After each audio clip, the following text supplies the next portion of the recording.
Welcome to my vlog guys. Ngayon gabi na to guys. Maraming guys. Yung pangarap ko na maging rigger guys, ngayon natupad ko na. Isa na rin akong rigger ngayon. Ang hawak ko ngayon radyo na lang. So sa pangarap ko lang noon na maging rigger ako, matagal kong pangarap na maging rigger, sa wakas nagtagumpay din ako sa pangarap ko na maging rigger. So medyo magana rin yung ano ko, magana na yung trabaho ko.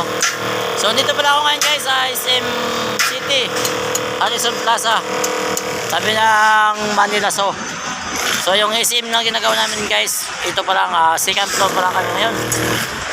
So dati kong pangarap na maging rigger at balang araw maging operator na rin ako sa balang araw. Pagka tatagal ako maging rigger guys, sana matuto akong mag-operate at mahawakan ko na rin yung unit na gusto kong hawakan ng tower crane. Ang tower crane guys, sa pakataas. Yan, ang tower na sa likod ko, nasa harap. Kasi mga riggers yan. Ano yan guys, pitong tower crane. Lahat yan ang pito guys, lahat yan. Nasampahan ko na, riggiran ko na yan lahat.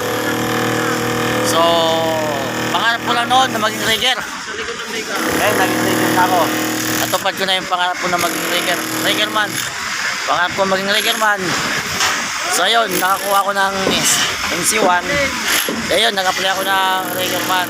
So ito, natupad na yung pangarap ko na maging rigger. So ngayon, nag-rigger na ako. Nag-start na ako ng rigger. So 2 linggo pa lang guys, nang pasok ko ngayon ng pagka-rigger. So medyo na ano ko naman din, nakuha ko na rin yung mga signals na ano, dapat isin niya sa tower crane, riggerman. So dating leadman ako ng amo, ngayon nasa amo ako pa rin, o ng project ko amo pa rin to guys. Itong isin pala ginawa to ni amo pa rin ang project yung kaya contractor nito guys sa building na to. Kaya dati kong pangarap na maging rigger, kasi dati leadman ako, pagod ako sa trabaho, subsub sa trabaho, puyat, pagod, lahat ginawa namin para lang matapos yung trabaho. Kaya sana pangarap ko na balang araw matulog ako mag-rigger at mag-rigger na rin ako.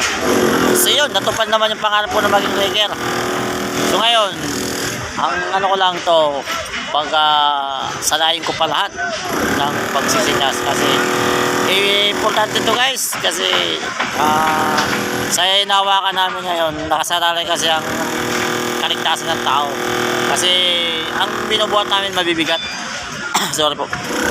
Binubuhat namin mabibigat, kaya kailangan alerto ka ngayon sa pagsasabit, sa pagtitingin ng kable.